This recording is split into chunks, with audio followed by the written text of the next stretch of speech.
Hey everybody, HomeSliceHenry here, and in today's video, I'm taking you to the Great League, where a trainer is breaking out an extremely rare Pokemon that did get buffed this season, and that is Shiny Hawlucha.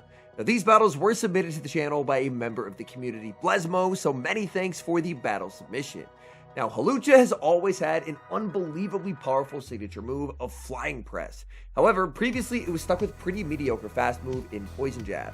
However, since the low kick buff, Hawlucha now gets a significantly better fast move which will allow it to have better pacing.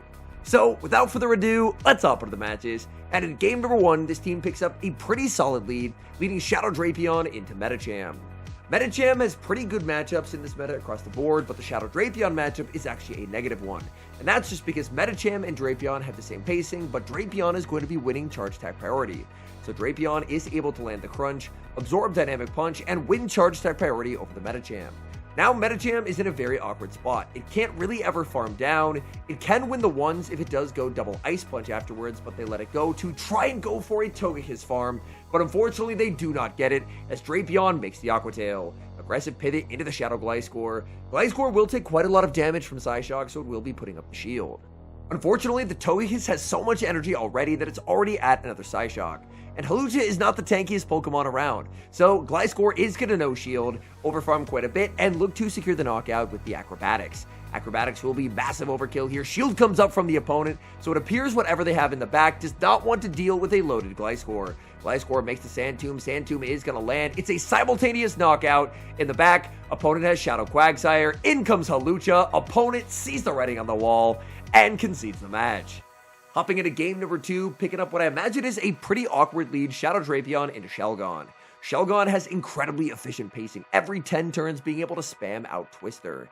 And with the Dragon Breath adding up, I don't know if Drapion is going to be able to hang on here and make it to another charge attack to win the zeros. Twister is going to land. Drapion now very, very low. Can Drapion get there? Yes, it can! It makes the Aqua Tail, but the opponent gets a catch onto Milotic. Milotic now going to be answered with Hawlucha, and it's actually a Waterfall Milotic. Milotic in the EUIC meta typically ran Dragon Tail, but with the buff to Waterfall, I guess Waterfall is now a viable move for Milotic. Milotic did just go for the Aqua Tail, so not going for any wrap debuffs, and Hawlucha is already almost at the back-to-back Flying Presses. First one gets shielded, but there's more where that came from. Shiny Hawlucha, Flying Press number 2 is gonna connect, taking the knockout, and back in comes Shelgon. Shelgon will make the last-second Twister. At this point of the game, it's all up to one shield Gliscor.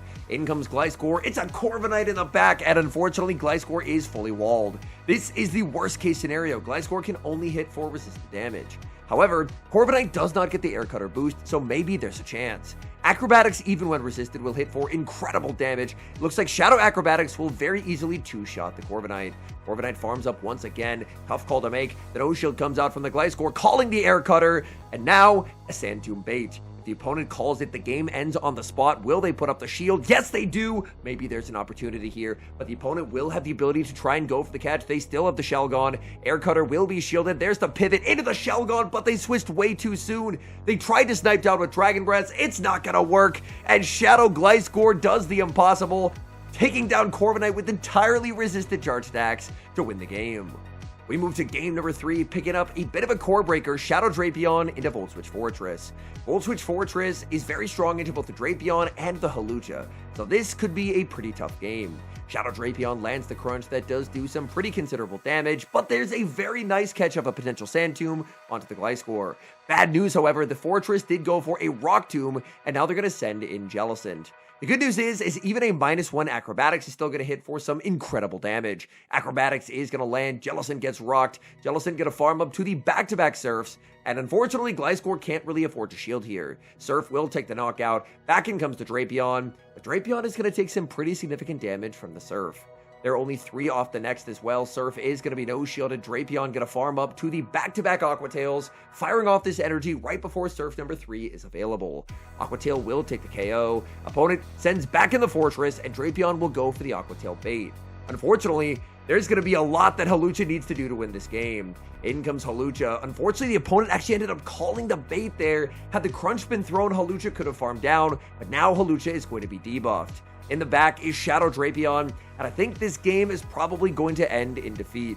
Shadow Drapion is just too convincing in this matchup, even with landing the Flying Press. That's a -1 Flying Press, so it doesn't hit nearly as hard as it typically would.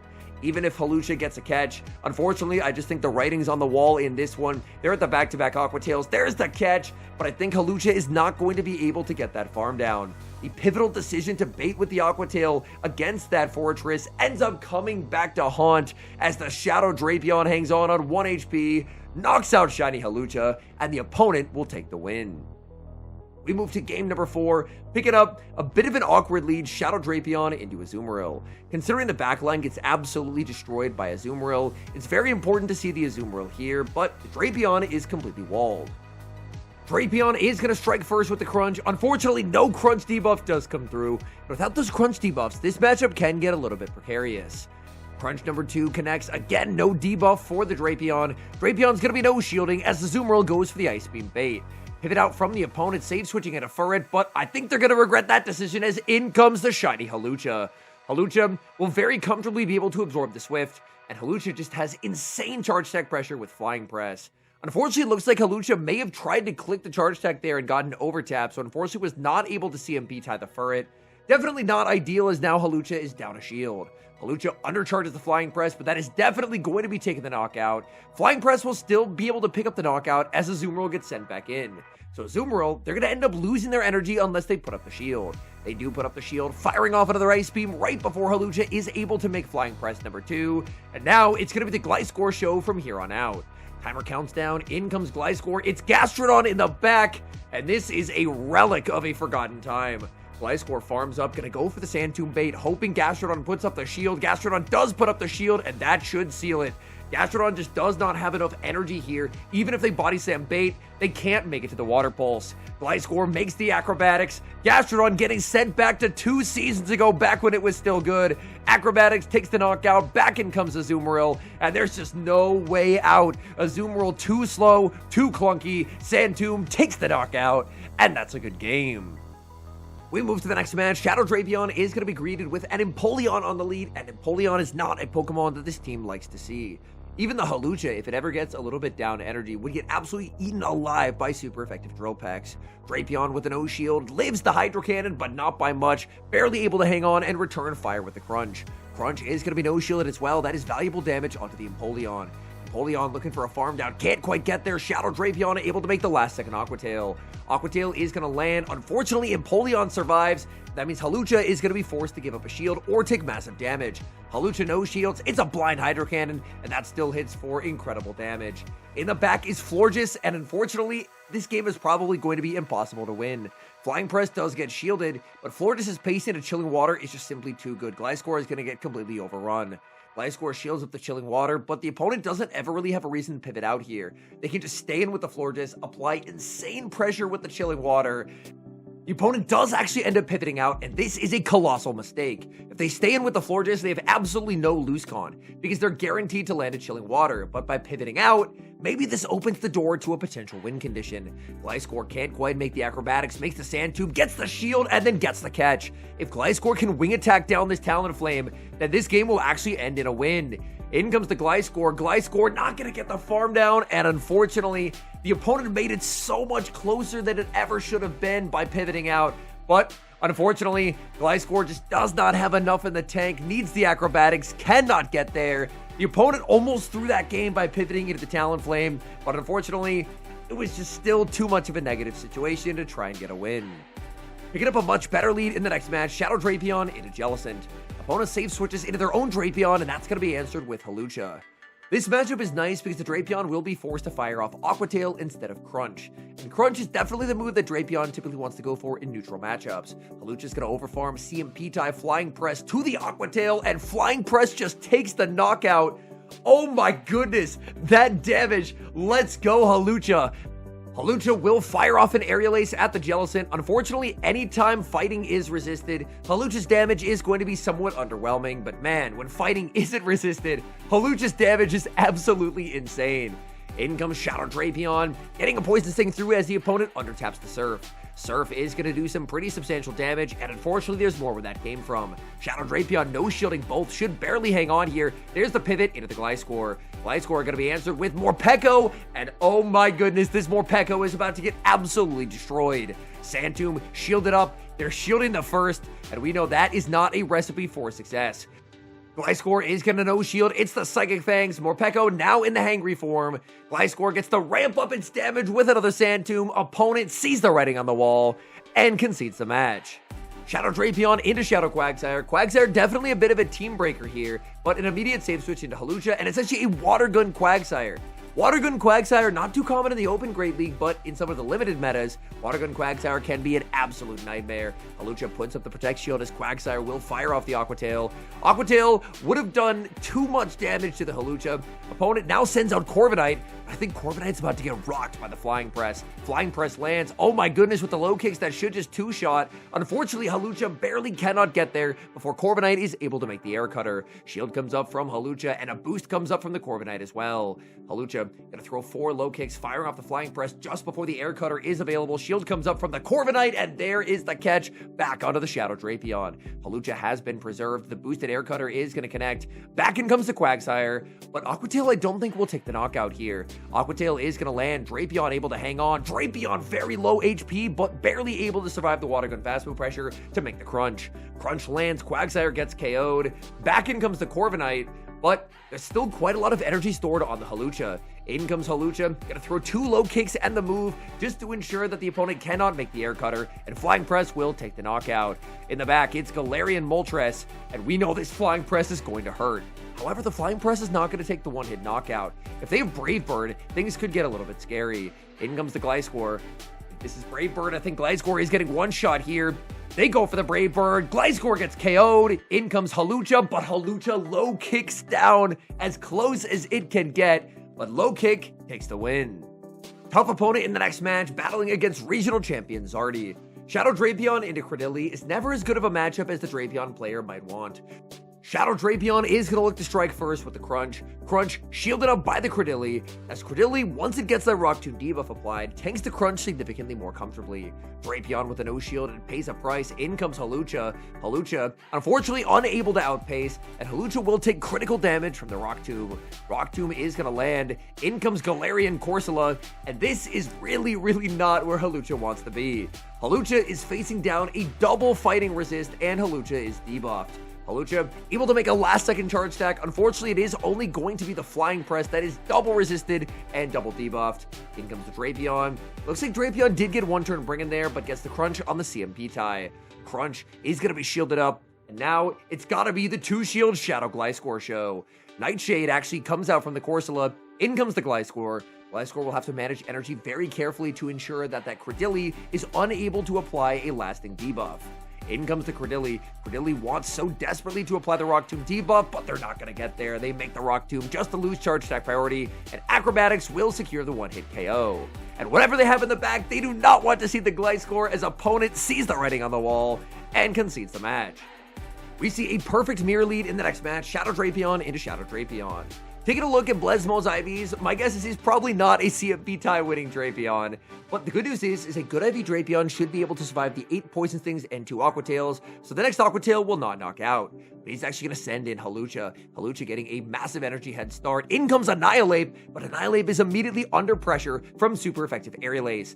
Aerial Ace lands, that's big damage, but unfortunately these low kicks are very heavily resisted. Rage Fist is not going to do a lot to Hawlucha, so Hawlucha will be able to no shield, and it's not like Hawlucha is taking substantial damage from the low kicks either. Hawlucha goes for the Aerial Ace. Annihilape has to decide they're going to invest in the Annihilape and immediately fire off the Rage Fist. But all this really does is set up farm for the Gliscor, but unfortunately there's so much energy on that Drapion.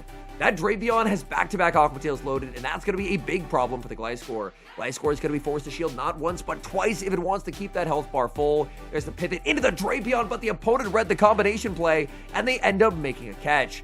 The catch is onto Furret. The good news is Furret doesn't have a great matchup into either of the remaining Pokemon. Shadow Drapion will make the Crunch. That looked like a charge type priority tie. Crunch does get a shield, and this sets up the Gliscor. Crunch did get the debuff as well. Swift will take the knockout, and now it's all up to the Gliscor. Gliscor just going to farm up. Swift, not really what Gliscor cares about. Gliscor more than happy to no shield as Swift is going to connect. Gliscor builds up to the back-to-back Sand Tombs, and that should be the dagger. Sand Tomb into the debuff. Furret takes the knockout. Back in comes the Shadow Drapion, and the opponent does not want to play anymore. Hopping into the final match, Shadow Drapion into Altaria. This is a pretty atrocious matchup for the Shadow Drapion. Having played it out several times, the Altaria kind of dominates this matchup pretty significantly. Shadow Drapion will strike first, going for the Crunch right before the Sky Attack is available. Crunch is going to land, but unfortunately, they're about to take critical damage in return from the Sky Attack. Sky Attack will land, Shadow Drapion will make the Crunch, but a good Altaria should be able to hang on here and win the Zero Protect Shield scenario. The opponent knows it, they know Shield, there's the debuff, in comes the Gliscor trying to snipe down, but unable to do so as Altaria exits with the parting gift of Sky Attack. Opponent gonna send out Furret, and that is unfortunately not going to be a charge attack priority tie. That could have been a potential window into the game, but the opponent letting the acrobatics go, maybe there's a chance. They just have to be weak to Hawlucha in the back. In comes Hawlucha, it's Impoleon in the back, and if Hawlucha throws immediately, which they do, Hawlucha will be able to deny the sneak from the Impoleon and always be ahead by 2 turns. This is very important because this means that this matchup no longer comes down to charge attack priority. Instead, it's going to come down to the opponent needing a catch onto the Furret to win the game. Impoleon trading shields as it fires off the Drill Peck. Immediate retaliation from Hawlucha as it goes for the Flying Press. Impoleon gonna look to farm up, fire off the Drill Peck, and it all comes down to this. Will the opponent get the catch? Hawlucha gonna farm up, get to the Flying Press. There's the catch attempt, but Blesmo not gonna fall for it. Bring back in that Impoleon. Flying Press from Hawlucha takes the knockout, and that is a good game. I feel like I'm not really someone who is normally too excited for shiny Pokemon. Like, a lot of the shinies, they can be cool looking, but they don't really move me. A shiny Hawlucha is sick. Oh my goodness. At the next regional that I cast, I'm going to see if I can find someone who has a spare shiny Hawlucha to trade for it, because that shiny is absolutely incredible. Hawlucha is getting closer and closer to becoming like a very meta-relevant Pokemon. Low Kick and Flying Press is an incredible combination, but the thing that's holding it back from meta contention right now is Aerial Ace. Aerial Ace is terrible. Nothing that uses Aerial Ace is happy that it gets to use Aerial Ace. It's kind of the move that they give to Pokemon when they don't want it to be too strong. And it appears they don't really want Hawlucha to be too strong because the Low Kick Flying Press combination is incredible. It's incredibly fast pacing, and it allows Hawlucha to have really nice consistency into everything that doesn't have a fighting resist. Unfortunately, fighting resists do exist, and when Hawlucha goes up against the fighting resist, like the Corsola that it ran into a few times, we really see the limitations of Aerial Ace. So, now that Hawlucha has had a bit of a wider distribution, I believe Hawlucha was a part of the Go Tour or whatever they're calling those events nowadays. So I believe it has had like a global release where people in the Go Tour were able to get one. I believe it was from Hatching Eggs or something like that. So now that it has had more of a global release, I would like to see it get another buff next season, getting access to a better coverage move to hopefully help it feel a little bit more consistent even when it's going up against Pokemon that have a resistance to fighting. Anyways, thank you guys so much for watching today's video. If you enjoyed watching it, please do leave a like on the video. Drop a comment, tell me what team are you currently running in the Open Great League, or are you running one of the other leagues, because I know all 3 leagues are currently available. And make sure to subscribe to the channel if you have not. And an extra special thank you as always to our channel members here on YouTube. The support you guys provide to the channel is so appreciated, so thank you guys oh so very much. And until next time, I've been HomeSliceHenry.